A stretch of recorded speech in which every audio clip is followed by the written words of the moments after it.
переселенців. Good afternoon, dear colleagues. Topic of the current press conference is the Ukrainians' attitude towards internally displaced person. We have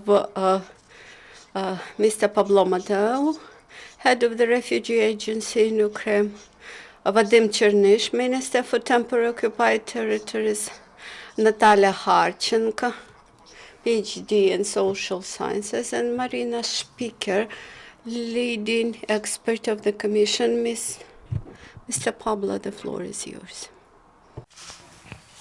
Good morning, everyone. And I would like to first of all thank Minister Chernysh and Vice Minister Tukov for their presence, as well as the Kyiv International Institute of Sociology in the presentation of a public opinion survey that was recently conducted. As you know very well, the first respondents to the humanitarian crisis brought about by the conflict in Ukraine were average citizens and civil society. Since then, they have continued to support those who have been directly affected by the conflict, but also the state authorities have stepped up to the plate, and now we have a ministry which will coordinate different activities related to those who have been afflicted by this conflict. For UNHCR, this is an extremely important step, the establishment of the ministry, and we would like to reiterate our full support to the ministry. We are already working together with other organizations to see how we can best support the work of Minister Chernysh and his team. From the very beginning of the conflict, we started hearing very positive stories about the reception and support that internally displaced persons received in different communities in Ukraine. But at the same time, we also started hearing some not so positive opinions, not so positive situation. In most conflict situations, this is what happens. Displaced persons come to join schools, they come to access health services, they also compete for employment with the hosting communities. And this tends to create some tensions. We also had participatory assessments together with the displaced communities. We sat together with them to listen to their concerns, and we also heard that there were some latent tensions with the hosting communities. But a lot of it was anecdotal. So what we decided to do is to establish a partnership with the Kyiv International Institute of Sociology to do a public opinion survey that will tell us clearly what are the opinions of the different Ukrainian citizens in the different parts of the country about persons who have been displaced by the conflict. What I think was interesting is a confirmation that overall there's a very positive attitude towards persons displaced. But I will let later on my colleague from the Kyiv International Institute of Sociology to talk about the results. On the part of UNHCR, we have been working already on trying to encourage coexistence between the hosting communities and the displaced persons. In different parts of Ukraine, we have sponsored projects that will help to encourage the coexistence and will also improve the conditions, not just of the displaced persons, but also of the hosting communities. Now, we will be working together with the ministry to continue with this kind of activities. One of the ideas that we have been discussing with Minister Chernysh is the concept of cities of solidarity, in other words, encouraging municipal authorities to work towards the integration of displaced persons, but also helping the hosting communities. So again, we are encouraged by the establishment of the ministry.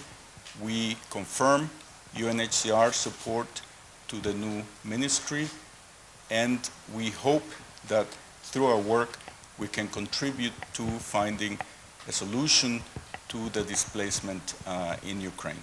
So thank you very much, and Minister Chernysh, I will now pass the floor to you. Thank you. Я хотів би сказати, що дуже Thank you very much. I would like to say that we are happy to have such a reliable and capable international partners. If we compare the numbers of Ukrainian IDPs and the number of migrants who overflowed Europe, the figures could be comparable. Although Ukraine is not as rich as Europe, is not as in the same economic situation as Europe. Nevertheless, IDPs are favorably accepted by majority of local communities with compassion and in some communities which are close to the contact line, where there are extremely big numbers of IDPs, we can observe some tension between residents of local communities and IDPs who arrive. We understand this tension. Nevertheless, we are very grateful for this survey. We are very grateful for the picture presented in result of this survey. Thus, we will be able to see those points, those issues which require our focus, and we will be able to tackle the problems in those communities where we have biggest numbers of IDPs in result of the conflict. Also, this survey will allow us to optimize the developments which we already have in the ministry. For example, it will allow us to verify the state program as to IDPs, and it will also allow us to contribute more efficiently to the decentralization process. We have registered IDPs, we have registered numbers of IDPs, we have oblasts as big territories, as regions, but when IDPs arrive, the main burden is put on the community, not on the oblast, not on the regional level, but on the local community. So our intention is to see how people perceive these IDPs and this burden which is put on them. And this burden has both material side and non-material part, so to say. And in the report, you will see the reflection of that both material and non-material impact. And big part of local people have compassion to those people who had to fly from the homes to leave everything, to leave the previous life and to remove to new location and start the life from scratch. Some people are able to understand this, and other people are not. So our function is, first of all, to explain how difficult it is for the people. The next is about findings and recommendations contained in the report. Currently, we have a lot of discussions around development of the policy as to the occupied areas. I think that one of the best foundation for such policy should be a clear demonstration that all the citizens of Ukraine, local residents of communities and IDPs are acting as one without any discrimination as to the newcomers.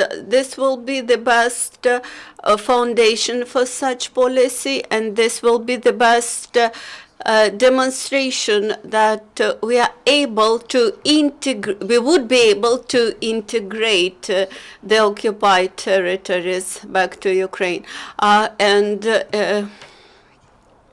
I'm very grateful to the team from UN who participated in the research. I'm very thankful to Ukrainian experts who contributed to the research, and I think we will make good use of it. Thank you. Good morning. Happy to see you. Thank you to all our partners and friends for this big work. When I was in the Lugansk Oblast as the head of the military and civil administration, I heavily looked for the sociological organizations capable to provide us with such research, such survey.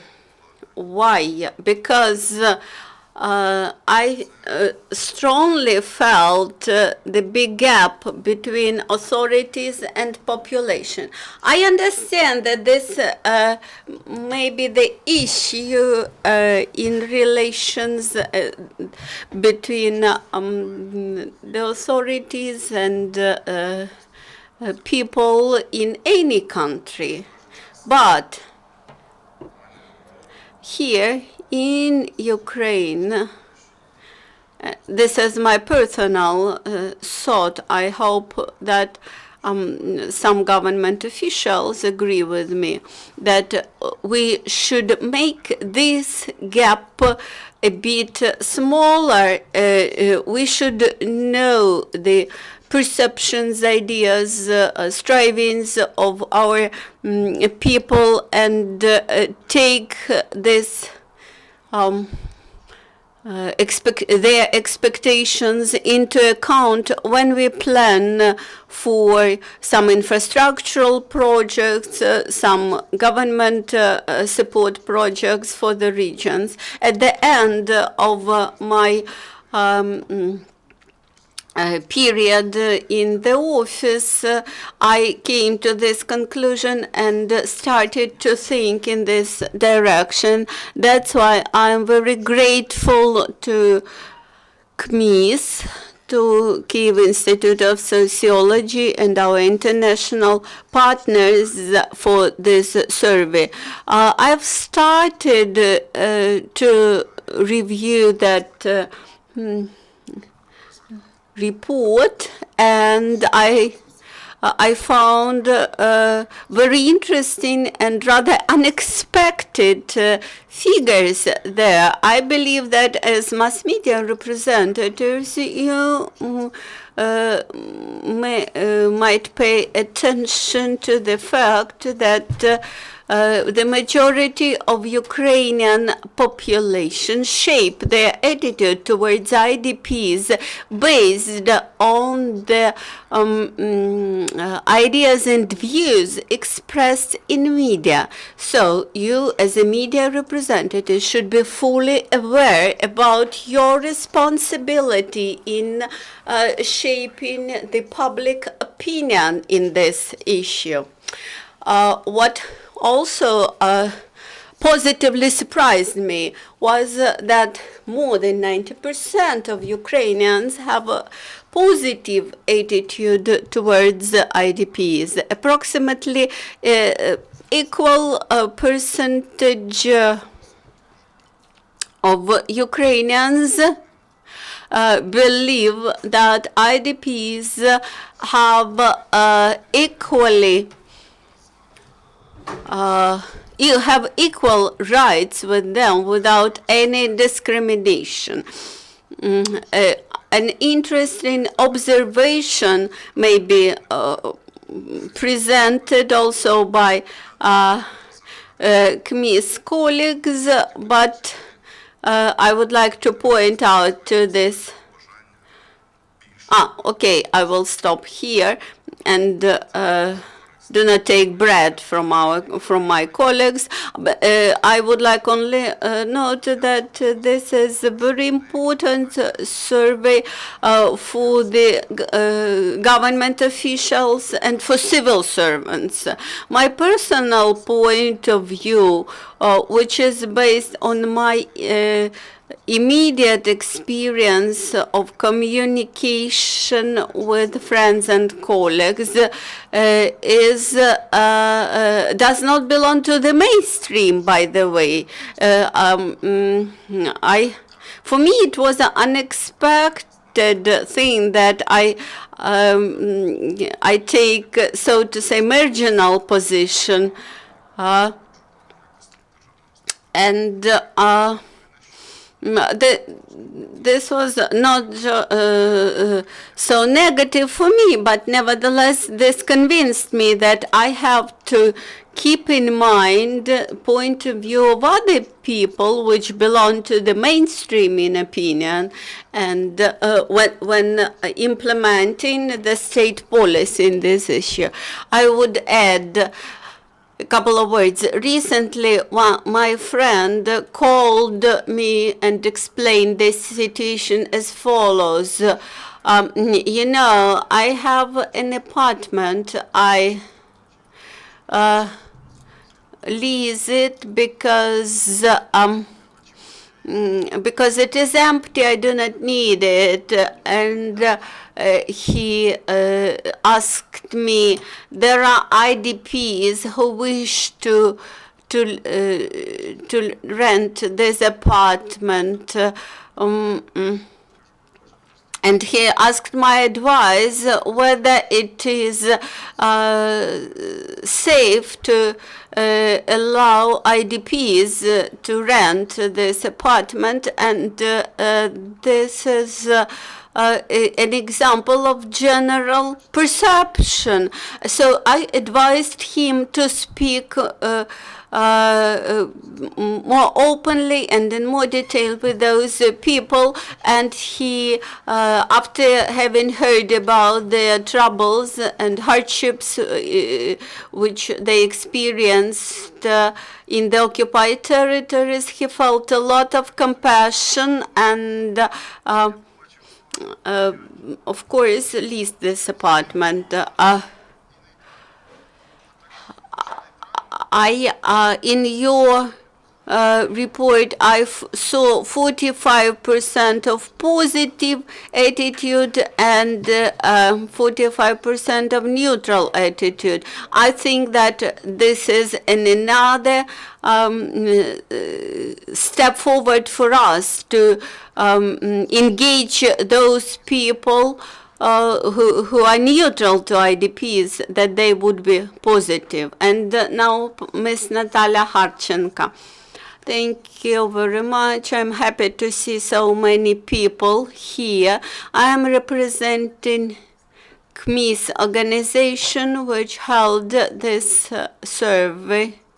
The survey was held in February, and for this period we had rather fragmentary data. Before that period we had some fragmentary data about attitude to IDPs. We had data from some focus groups, but it was not sufficient to make some generalized summaries. As Pablo mentioned today, we knew that there was multiple attitudes. On the one hand, there was a positive attitude expressed by volunteers, by more compassion people, while there was a negative attitude too, supported and stirred up by mass media sometimes. So we had designed this survey to understand the real situation, and I hope that this will promote coexistence based on mutual respect. And now Ms. Marina Spiker, an expert of the Kyiv Institute of Sociology. The previous presenters described the survey and the background of the survey, so I will speak in more detail about our findings. But before doing this, I will mention the methodology. The survey was consisted of two parts. First of all, this was the national survey, excluding occupied territory. So these were interviews. The second component were telephone interviews in the local communities, where in line with statistical data there were the biggest numbers of IDPs. That interviews with local community residents in areas close to contact line was more broad, more extensive. We asked people whether the presence of IDP influenced their everyday lives. So the first question, the first issue which we tried to understand was whether interaction between local communities and IDPs exists, whether the IDPs intermingle with local population or they exist as a community and do not contact. So we found out that up to 47 local communities communicated with IDPs.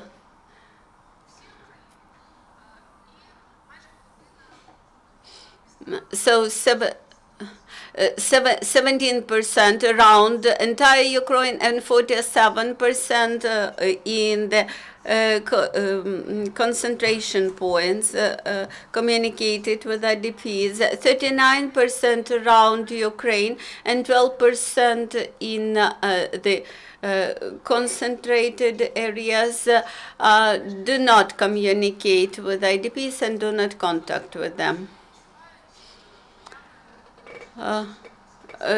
Up to 70% do not feel that there is a presence of IDPs in the communities, although the situation is different in different regions, except so the exception are Kyiv Oblast and the concentration areas along the contact line. 25% in the communities with high concentration of IDPs feel that there is a competition with IDPs in their cities. Up to 75% feel that there is such competition for educational services, for employment, etc. Some people assumed that such competition could exist, but only few percent mentioned that they had such cases when there was a real competition. So the conflicts between IDPs and hosting communities are not typical. 82% do not know about such conflicts. Some 4% heard about that, but they do not know exactly whether although they can believe that such conflicts happen. In Kyiv, many people heard about such conflicts. There is some minority which felt some negative impact from IDPs' appearance in their cities. All the 18%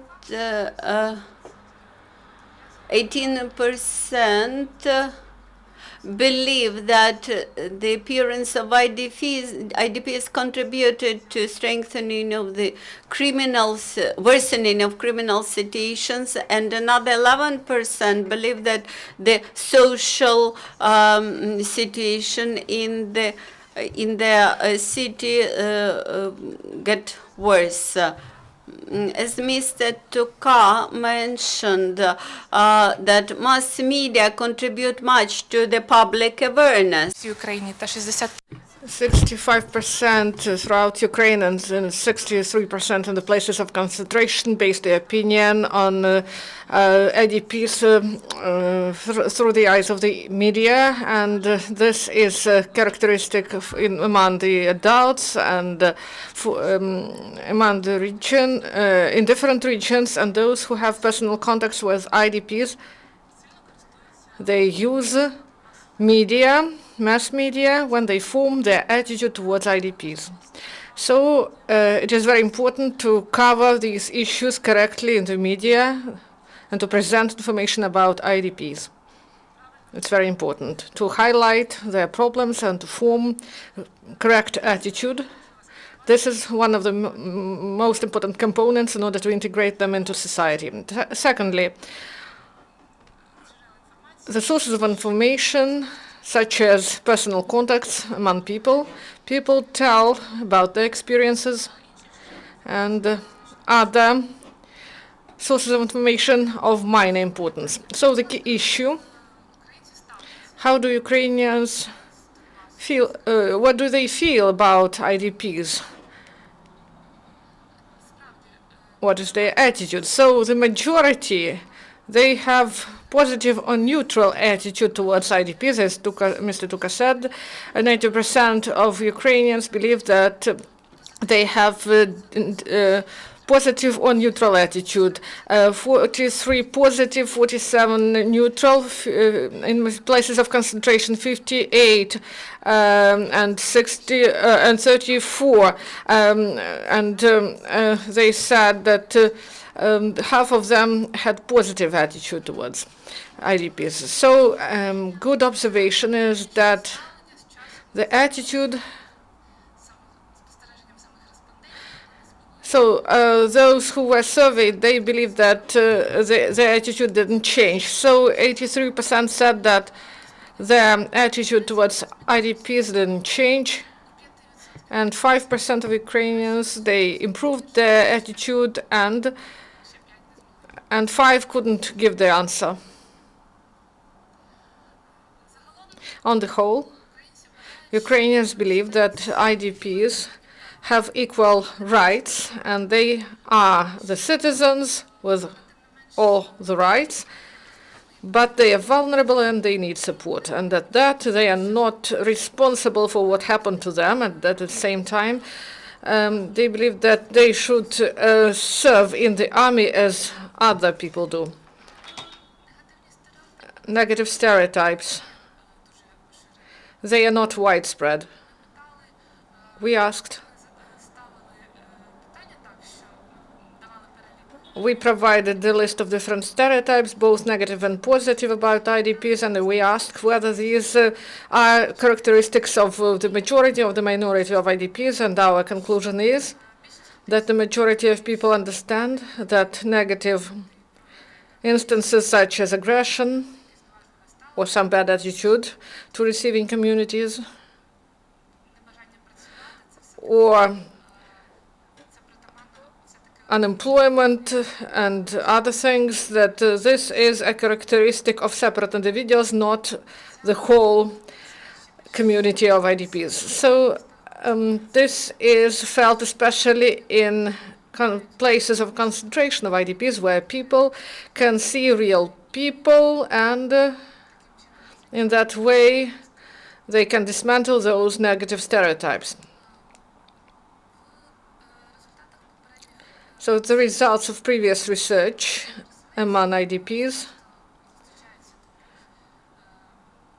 there was such a conclusion that they feel that they have some problems with employment, or when they try to rent some housing.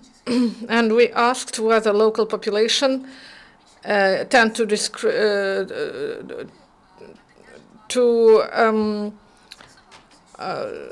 is there any discrimination in this respect? So 60% they are ready to provide them employment in some repair brigades or something like this. And it doesn't mean that 40% are not ready. Only 20% reject the idea, and 17% they do not know, and 3% they will provide if there will be some special conditions.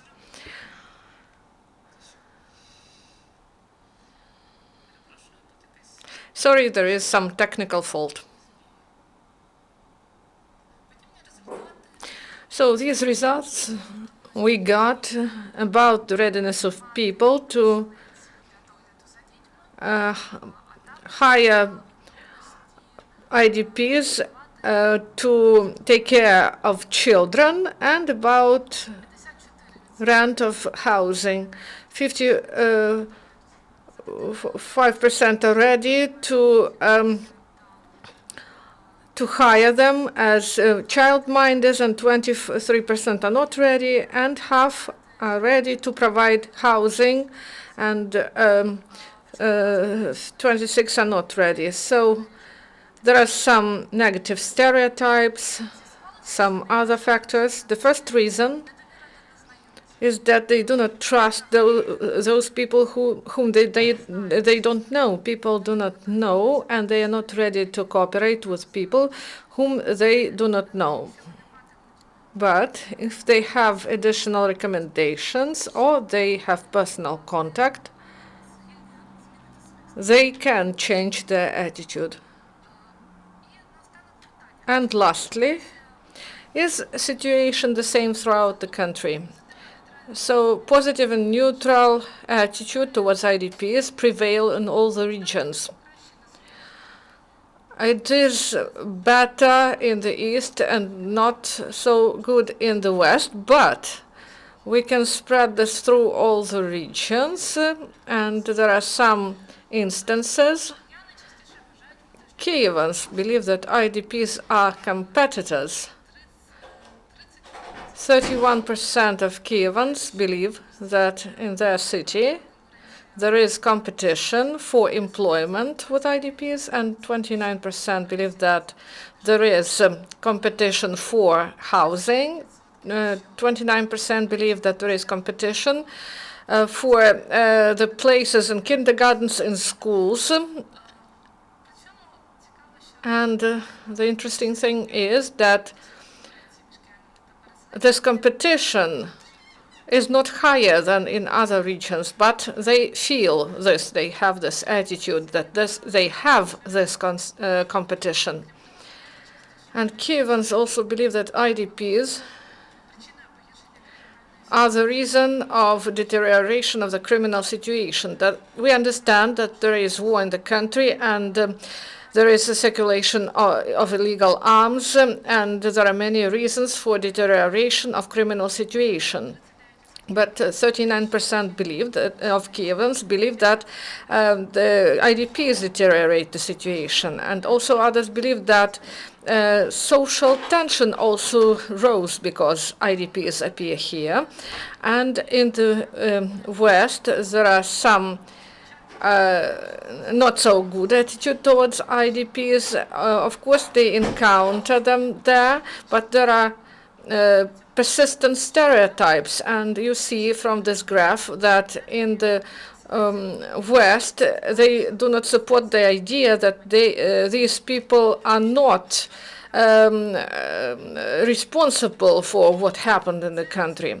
So these are the main results that I wanted to present to you, and you can get more information and you can read it in leaflets, and also you can go online, and our agency will provide the materials you can get access to. Thank you, dear colleagues. And now questions and comments. Please introduce yourself first and then address your question. Good afternoon, Tarka Chernomorsk channel. To Mr. Chernysh and Pablo Mateu about IDPs and state relationship. We all know that for 5 months people did not get their benefits because there is some contradictions in the law, and there were some problems. Activists say that the situation will deteriorate and the IDPs won't be able to get benefits, but this is the only way they can support themselves. How can we resolve this issue? Thank you. Yesterday, they introduced changes to the provision of the Cabinet of Ministers 509, and we worked on this document and by the workers of the Ministry of Social Policy, and also by representatives of civil society organizations. And also there was a provision on the control to carry out social payments that is in the sphere of interest of the Ministry of Social Policy. And they reviewed it in the Cabinet of Ministers. And also we saw this document yesterday, and today at 1 p.m. a joint group with governmental organizations will start its work. And if you heard the comments by the Premier Minister, he said that we should get together all the interested parties and we should discuss it among our organizations, and we will do it. And we will work with the Ministry of Social Policy in order to analyze and to test everything that there is in the document. So we should find the balance between the rights that need the rights of IDPs that need protection, that is envisaged by this document that provides benefits to IDPs. UNHCR, obviously, we are asking the government to make sure that any action taken in this area is according to Ukrainian legislation. The other thing that we have been asking the government is to make sure that all social benefits and pensions need to be provided to those who deserve them according to the law, regardless of where they live. Дякую, пане Пабло. Чи є ще запитання? Thank you. Do you have other questions? Please ask.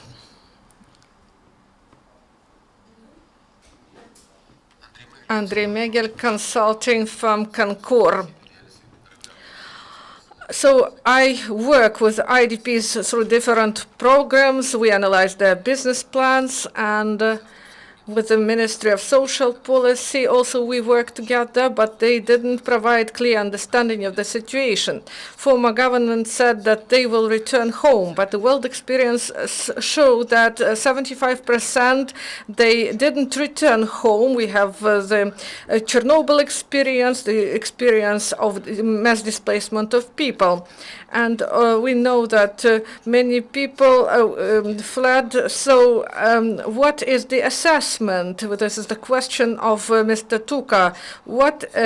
How this team assess the situation? Do you take into account international experience? And what is the program for adaptation of IDP? Because people return to ATO area because they have housing there, because they do not have money to rent, and they cannot just live without any means. It's very difficult, and psychologically and physically, and I see the situation clearly. Thank you very much for this question. For the first time, I encountered this problem while we had the meeting with the World Bank, and the World Bank specialists, they provided objective information of the world experience, and it shows that among IDPs,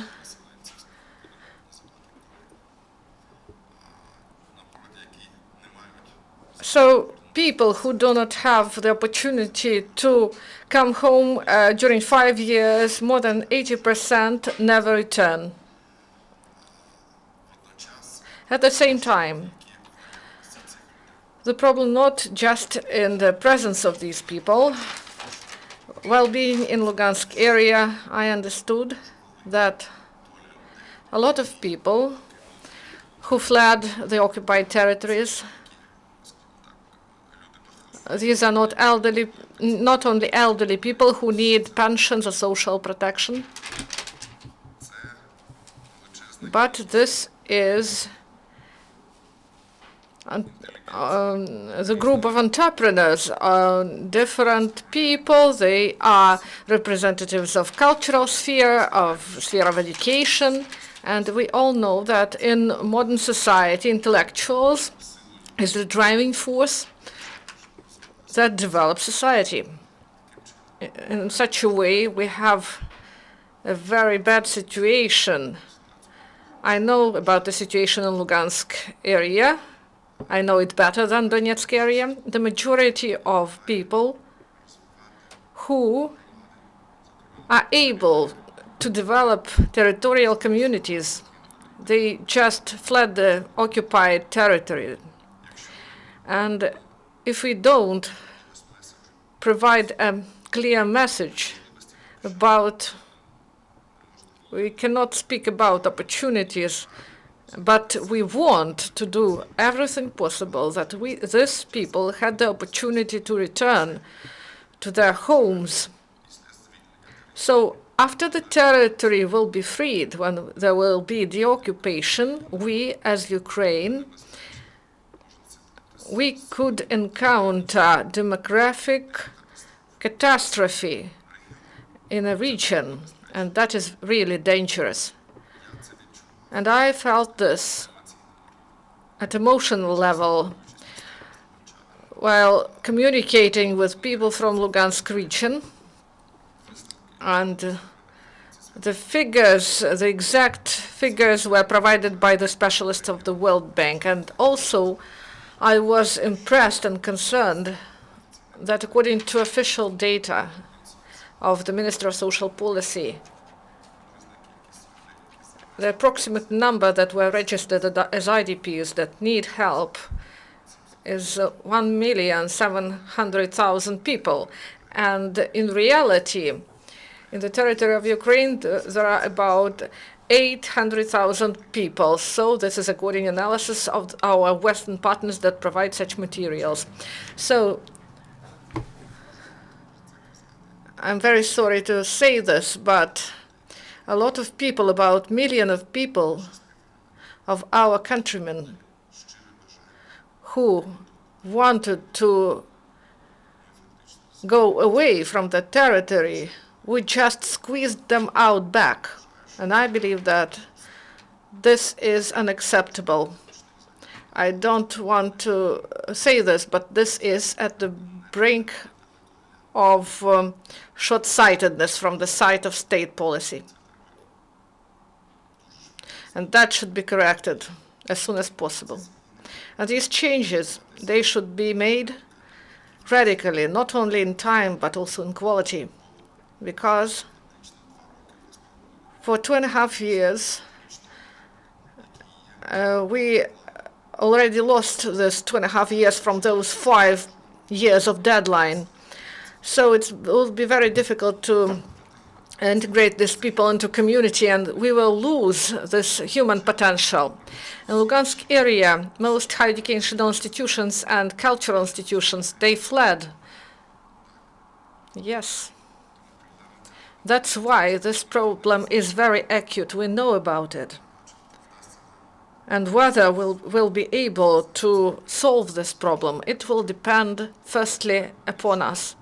I believe that the minister and I, that we have the same attitude towards the solving of this problem, and we will try to convince our partners in the Cabinet of Ministers. Thank you, Georgi. And the next question to Pablo. Mr.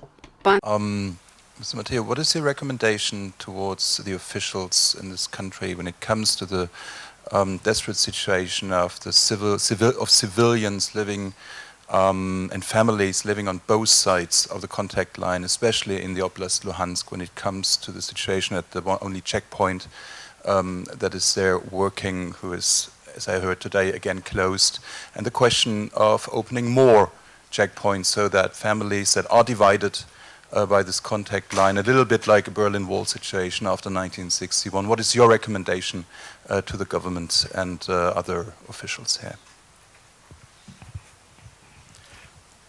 Our recommendation is the same of other international humanitarian organizations working here in Ukraine. We have been advocating with the government of Ukraine to improve on the freedom of movement. People are moving across the contact line by the thousands every day. We have conducted some surveys at crossing points as to why do people cross. And the number one reason why people are crossing the contact line is to visit relatives. Families have been divided by the conflict. Some of them have moved to the government-controlled areas. Others have stayed in the non-government controlled areas. But people remain a family and they want to keep in touch. So our recommendation to the government, but also to the de facto authorities on the other side of the contact line, is that they need to make sure that people move freely.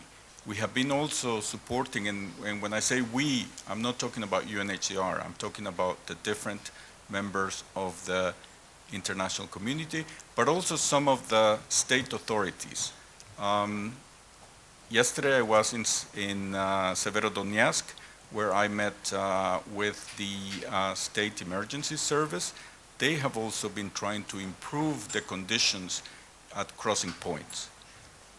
They are not perfect, more needs to be done, but I think the efforts of the different partners is to make sure that the suffering of the people who are trying to cross is alleviated. I saw a lot of elderly persons trying to cross in Stanitsia Luganska. As you know, that crossing point is only by foot.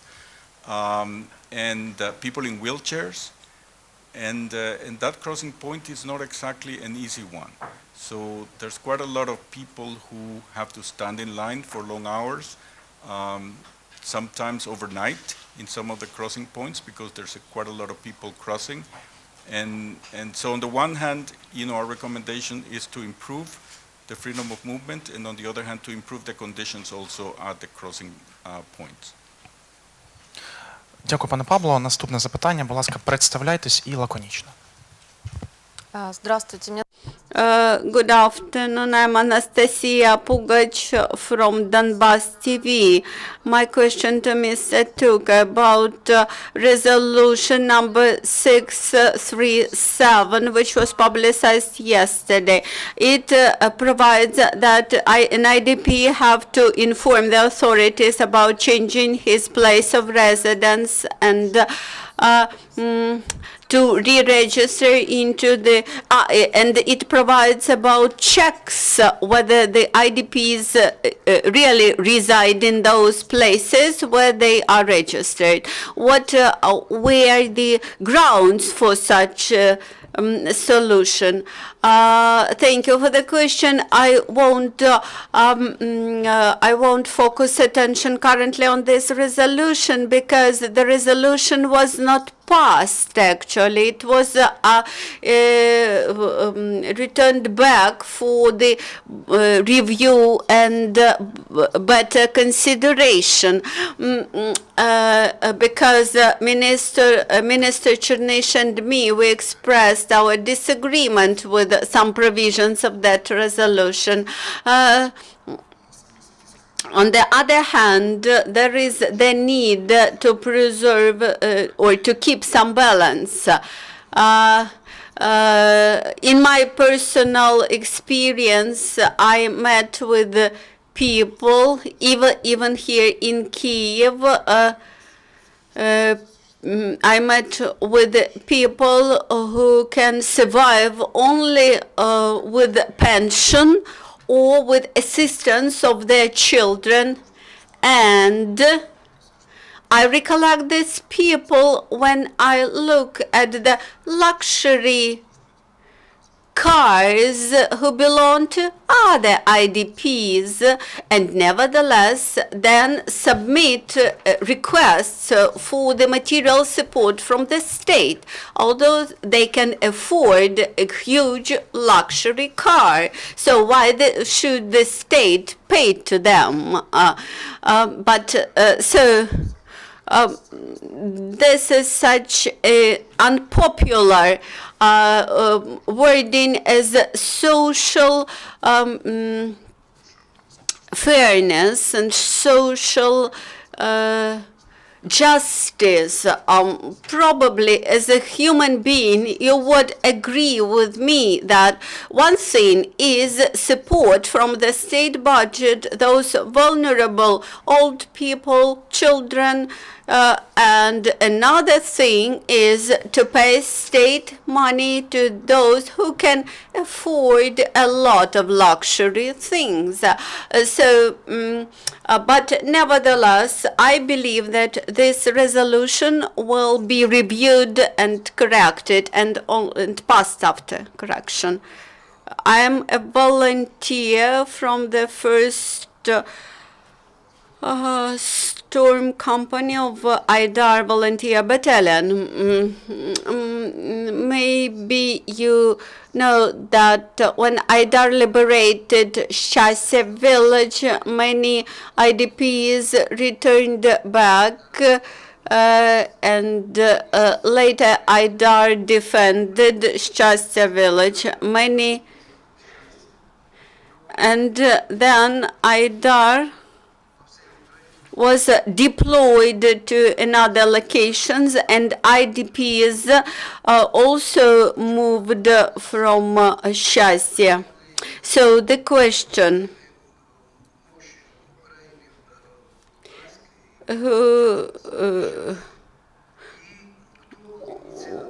who initiated the withdrawal of our battalion and withdrawal of IDPs from Shasya, which made that local village more weak in terms of its defense? Frankly speaking, neither me nor new head of the local military and civil administration has powers to make decisions about deployment of military units. IDAR is a military unit which is under command of the chief commander of the military forces of Ukraine and under general staff. And I had no opportunity to make decisions about the deployment of military forces in Lugansk Oblast. So the last question for today. I'm Zalavna Larissa, representing a coalition of civil society organization in Ukraine. This is an association of IDPs, and I have several questions, but my first question, Mr. Georgi, how can I get an appointment with you? How I would like to present you with the results of our survey about IDPs and situation of IDPs in Kyiv and Kyiv Oblast. And I could provide you with examples of and cases of those people who are IDPs and how they suffer from non-payment of pensions. Now you mentioned about the intelligence and how they should be returned to Donbass. Why you think that you will be forced to go back to Donbass?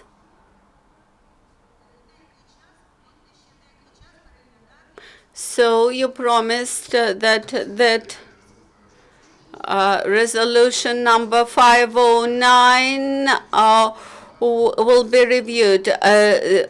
Resolution 509 is already passed.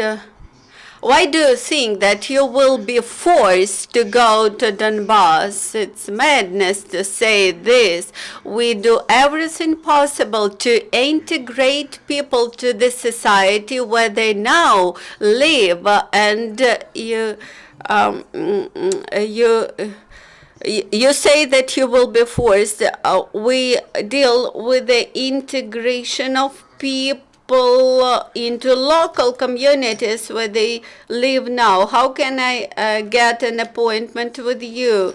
Yes, of course, I will give you the telephone number. You will call me and we will meet. Thank you very much.